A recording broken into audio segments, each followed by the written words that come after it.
There's a clock on your wall right now. You can hear it if the room is quiet enough. Tick, tick, tick. That's the kind of time you've been living by your whole life. The kind that just keeps moving whether you're ready or not. The kind that doesn't care if you're tired, if you're grieving, if you've been waiting years for something to finally break open. But that is not the only kind of time that exists. There is another kind. The Greeks had a word for it that the ordinary clock could never measure. They called it KAIROS. And unlike the clock on your wall, KAIROS doesn't tick. It doesn't tap you on the shoulder every second. It arrives once. It arrives suddenly. And when it comes, everything that came before it, every delay, every closed door, every year you thought you were wasting, suddenly makes sense. I believe with everything in me that if you clicked on this, your KAIROS is not far away. In fact, I think it might already be knocking. And by the time we're done here, you're going to understand why the waiting had to happen the way it did. So let me ask you something, and I want you to really sit with it.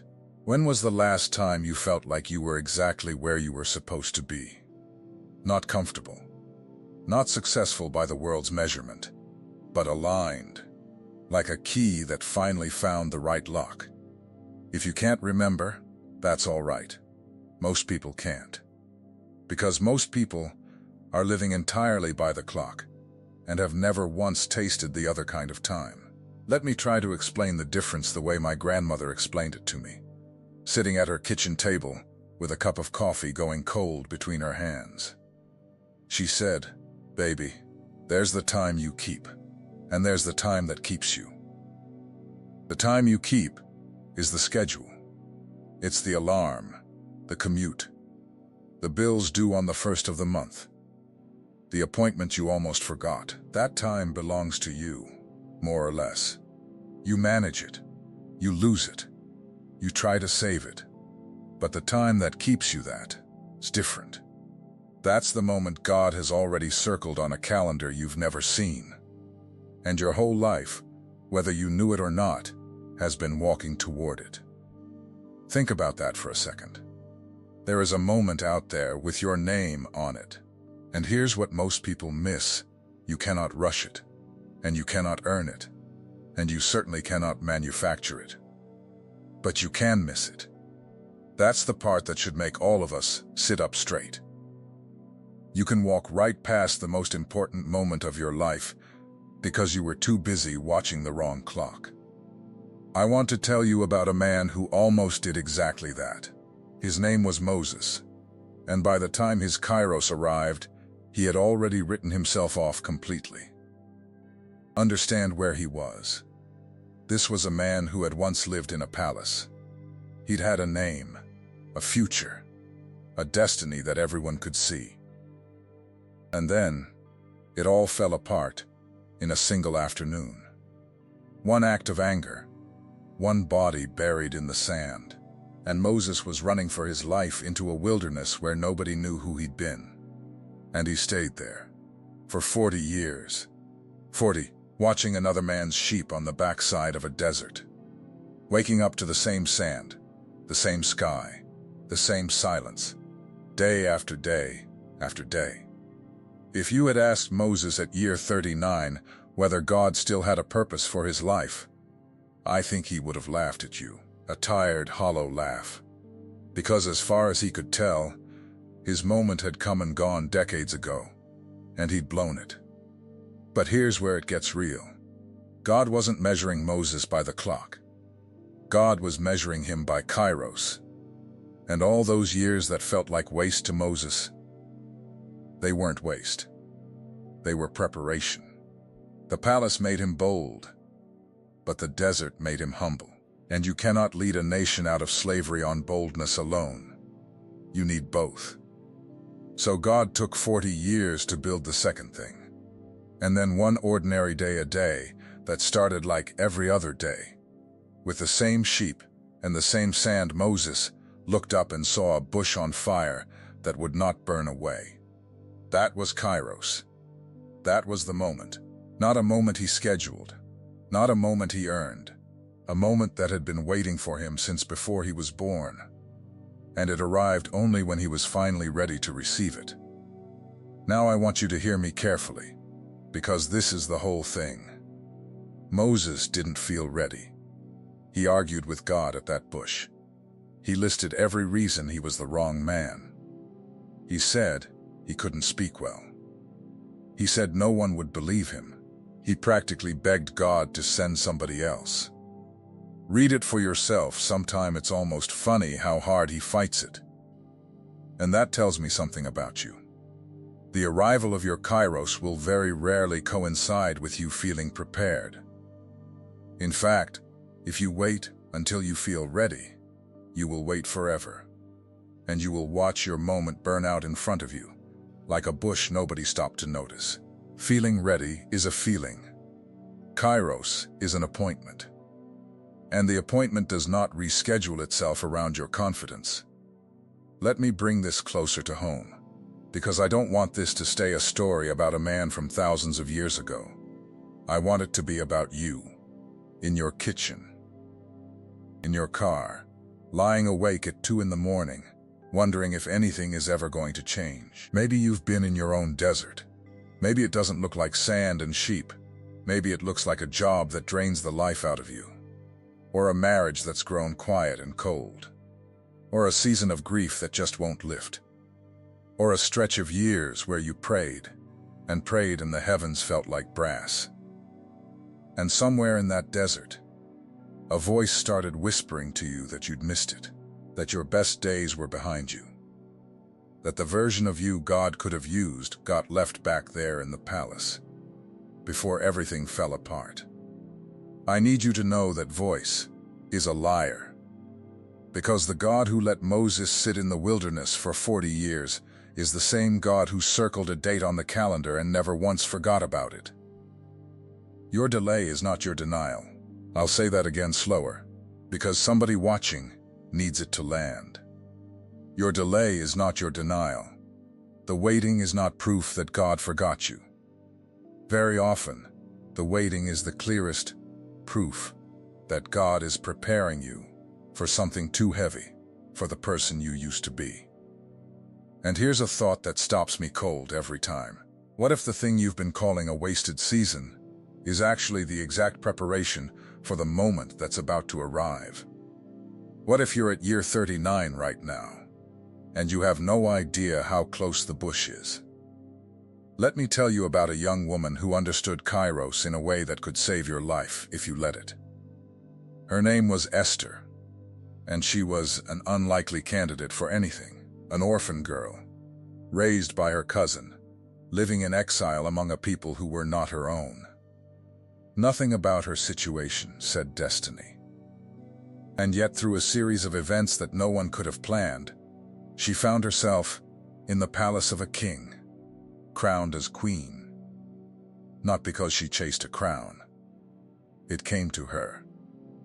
And then, the moment came. Her people, the Jews, were marked for destruction, every man, woman, and child, by a decree that could not be undone. And Esther was the only one on the inside, the only one close enough to the king to possibly change it. But to approach the king uninvited was to risk death. The law was clear. Walk into that throne room without being summoned, and you could lose your head before you said a word. So there she is, holding the whole future of her people in her trembling hands, and terrified. And her cousin Mordecai sends her a message that I want tattooed on the inside of every one of your eyelids. He says maybe, just maybe, you were brought into the kingdom for such a time as this. For such a time as this. That is KAIROS. That is the collision of a person and a moment that heaven arranged long before either one showed up. Everything in Esther's life, the orphaning, the exile, the strange path to the palace, the crown she never asked for, all of it was preparation for one terrifying, glorious moment when she would have to decide whether to step forward or step back. And she stepped forward. She said, "If I perish, I perish. and she walked into that throne room, and she saved a nation. Now think about what would have happened if Esther had lived only by the clock. If she'd said, "This isn't a good time. I'm scared. Let me wait for a better moment. Let me wait until I feel ready." The moment would have passed, the decree would have stood, and history would have gone a different, darker way. KAIROS does not wait for you to feel brave. It waits for you to say yes. Let me sit with you in a different kind of desert for a moment. Because not every waiting looks like a battlefield. Some of the longest waits happen in the quiet of a heart that just wants one thing. There was a woman named Hannah, and Hannah wanted a child more than she wanted her own breath. Year after year, she watched other women in her household hold their babies, nurse them, chase them, scold them, love them. And her arms stayed empty. And it wasn't just the empty arms, it was the way the other woman in the house needled her, poked at the wound, reminded her again and again of the very things she couldn't have. Some of you know exactly what that feels like, to carry a longing so deep you can't even put words to it, and to have life keep rubbing salt in it. One year she went up to the house of God, and she was so broken that she couldn't even pray out loud. Her lips were moving, but no sound came out. She was weeping before God from a place too deep for language. And the priest, who saw her, actually thought she was drunk. That's how far gone she looked. That's how heavy the waiting had become. But here is what I want you to see. Hannah didn't stop showing up. She kept coming back to the presence of God, even when the presence of God seemed to be doing nothing about the one thing she asked for. She kept pouring out her heart, even when it looked like it was pouring into an empty sky. And then, her KAIROS came. God remembered Hannah. That's the exact language the old story uses. God remembered her. And she conceived, and she bore a son, and she named him Samuel. But here's the part that undoes me. That son she waited so long and wept so hard for, he grew up to become one of the greatest prophets the nation ever knew. The one who would anoint kings, the one whose voice would shape the destiny of an entire people. Do you understand what that means? Hannah's private, tear-soaked, seemingly ignored waiting was actually the incubation of a national KAIROS. Her longing wasn't just about her. It was the doorway through which God was going to change everything. And she almost missed how big it was, because from where she stood, it just looked like heartbreak. So if you're in a Hannah season right now, if you're pouring out your heart, and it feels like it's landing on deaf heaven, I need you to hear this. God has not gone silent, because God has stopped caring. Sometimes the longest waits are attached to the largest purposes. The thing you're weeping for might be bigger than you've dared to imagine, and heaven is simply taking the time to prepare something the world will remember. And I wonder how many KAIROS moments have already come to you and gone. Not to condemn you. God knows that's not why I'm here. But to wake you up. Because if you can look back and see moments you let pass out of fear, then you can also look forward and decide, right now, that the next one is not getting past you. There's something in the way the ancient people understood this that we've almost completely lost. They knew there were seasons. They knew that not every day carried the same weight. They knew that some moments were pregnant with a significance that ordinary time could never hold. And they learned to watch for those moments the way a farmer watches the sky. Because if you miss the rain, you miss the harvest. And no amount of hard work in the wrong season will make up for it. You were not designed to live your entire life by the tick of the ordinary clock. You were designed to recognize the sacred moment when it comes. So let me get very practical, because I don't want to leave this floating up in the clouds. How do you recognize your KAIROS when it arrives? Because it rarely announces itself with trumpets. More often it comes quietly, disguised as something ordinary, and it's easy to miss if you're not paying attention. The first sign is holy discomfort. That restlessness you can't quite explain. That sense that the life you're living, even if it's a good life, isn't the life you were made for. Most people numb that feeling. They medicate it with distraction, with busyness, with 100 small comforts. But that discomfort is often the first tremor of KAIROS, the ground shifting before the moment breaks open.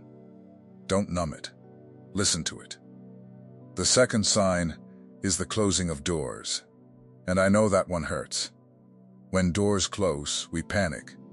We assume God is against us. But sometimes the closing of every door but one is God hurting you.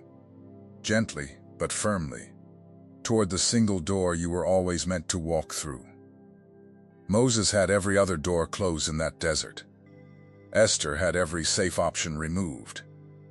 What looked like a trap was actually a funnel, narrowing them toward their moment. The third sign, and this is the one that gets overlooked, is the arrival of an impossible situation. Because KAIROS moments almost never show up when everything is comfortable. They show up when something has to change, or someone will be lost. Esther's KAIROS arrived wrapped in a death sentence for her people. The impossible thing in front of you might not be a punishment. It might be the very stage on which your defining moment is meant to unfold. Let me put a little more weight on that, because I don't want you to breeze past it. We spend so much of our energy praying for God to remove the impossible situation.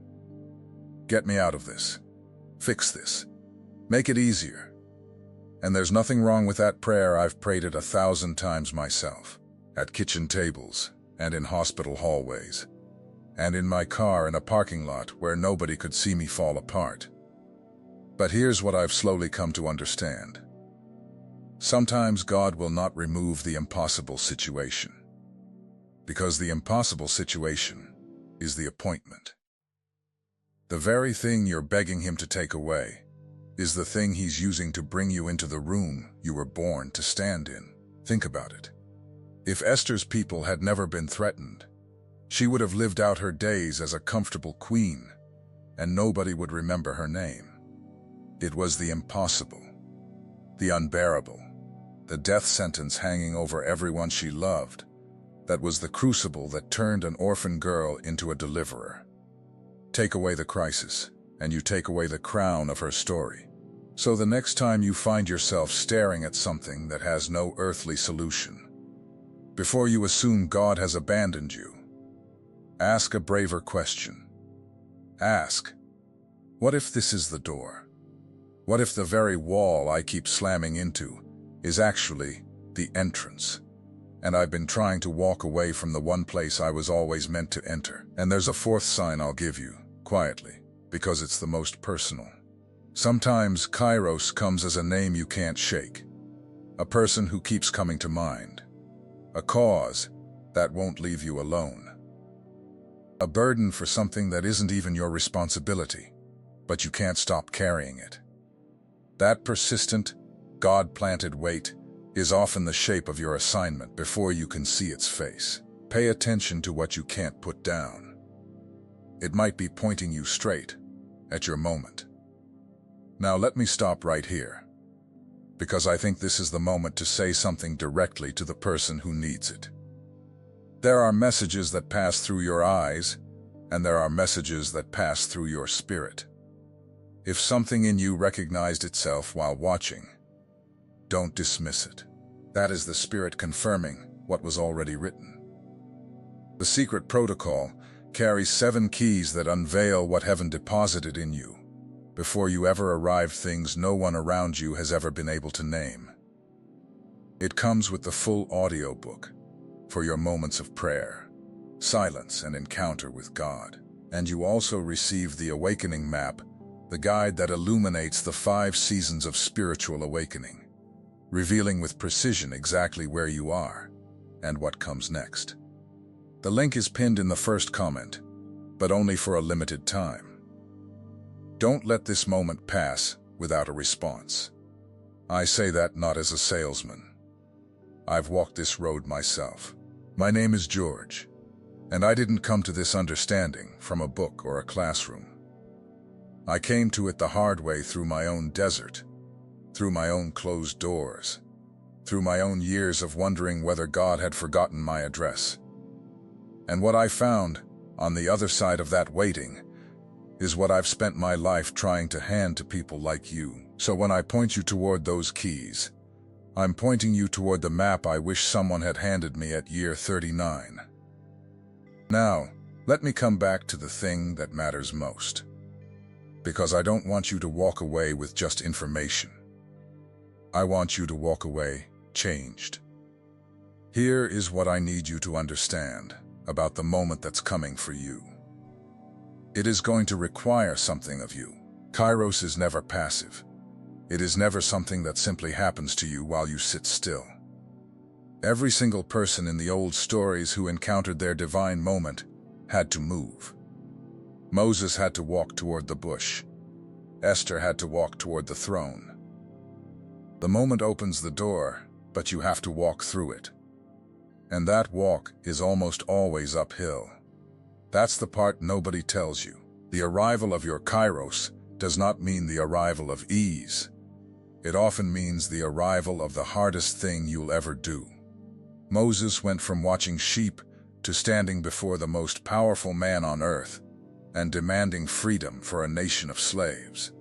That's not ease. That's terror.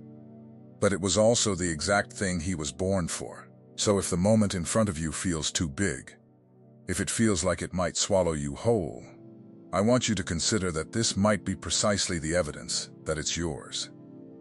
We don't usually get assigned moments that fit comfortably inside who we already are. We get assigned moments that stretch us into who we were always meant to become. Let me tell you about one more, because his story might be the closest to yours. There was a man named Gideon, and when we meet him, he is hiding. Literally hiding, threshing wheat in a winepress, down in a hole, trying to keep the little he had from being stolen by his enemies. He was the least of his family, from the weakest clan, in a nation that had been beaten down so long they'd almost forgotten how to hope. This is not a hero. This is a frightened man doing frightened things in a frightened time. And an angel appears to him and says, "And I love this, the Lord is with you, mighty warrior." Mighty warrior. To a man hiding in a hole. Can you imagine Gideon looking around like, "Are you talking to me? There must be some mistake. You've got the wrong address." But you see, the angel wasn't describing what Gideon was. The angel was describing what Gideon was about to become. Kairos speaks to your future self, not your present fear. Heaven calls you by the name of your destiny, not the name of your struggle. And watch how Gideon responds. Because it's so human, it almost hurts. He doesn't say thank you. He argues. He says, if God is really with us, then why has all this happened to us? Where are all the miracles our fathers told us about? He throws his doubt right back in the angel's face. And I love that God doesn't strike him down for it. God is patient with the man who's honest about his fear. Gideon even asks for signs twice, laying out a fleece on the ground and asking God to prove himself. And God, gently, patiently, meets him right there in his doubt every single time. I point that out because some of you think you have to have it all figured out before your moment can come. You think your questions disqualify you. They don't. Gideon questioned, doubted, tested, hesitated, and still walked into his Kairos. God is not looking for people without fear. God is looking for people who will move even while they're afraid. And Gideon, this hiding, doubting, wheat in a winepress man, went on to lead 300 men against an army too large to count, and won a victory that made no earthly sense at all. God even trimmed his army down on purpose, from 32,000 to 300, so that when the victory came, nobody could credit it to human strength. That's how God works. He often makes the odds worse before the breakthrough, so that when it happens, you know beyond doubt it was him, and not you. So when I ask you who you are, Don't tell me the name your fear gave you. Don't tell me what your failures called you, or what your desert whispered to you at 2 in the morning. Tell me the name heaven gave you before you were born. Because that is the name your KAIROS is about to call out loud. And here's the beautiful, terrifying truth of it all. Your moment is not going to look like anyone else's. Yours will not be a burning bush, or a royal throne room, or a wine press at midnight. Yours will be stitched perfectly to your life, to your gifts, to the specific desert you've been walking through. It might come through a conversation, through a loss that cracks you open, through a door that finally swings wide after years of being shut, through a quiet knowing that today is the day you stop waiting and start walking. But it will come. I believe that for you, with everything in me. The God who kept the appointment for Moses and Esther and Gideon has not stopped keeping appointments. And there is one on the calendar with your name on it. The only question, the one question that decides everything, is whether you'll be watching the right clock when it comes. So let me leave you with this, and then I want to hear from you. Stop measuring your life by the tick on the wall. Stop counting the years you think you lost, the doors you watched close, the seasons that felt like sand and silence. Start watching for the fire that doesn't burn away. Start listening for the voice that calls you a warrior while you're still hiding in the hole. Start believing that your delay was never your denial, it was your preparation. Because your KAIROS is not behind you. It is not a train you already missed. It is coming down the track right now. And it is carrying everything you've been praying for, and everything you've been afraid to hope for, and everything heaven deposited in you before your first breath. Be ready. Be watching. And when it comes, when that impossible, terrifying, glorious moment arrives with your name on it, don't you dare say, "This isn't a good time." Say yes. Say, "If I perish, I perish." Say, "Here I am. Send me." And walk through the door. Now I want to hear from you. And I want you to be specific, because I read these. Tell me about a season that felt like your desert, the wilderness years, the waiting you didn't understand.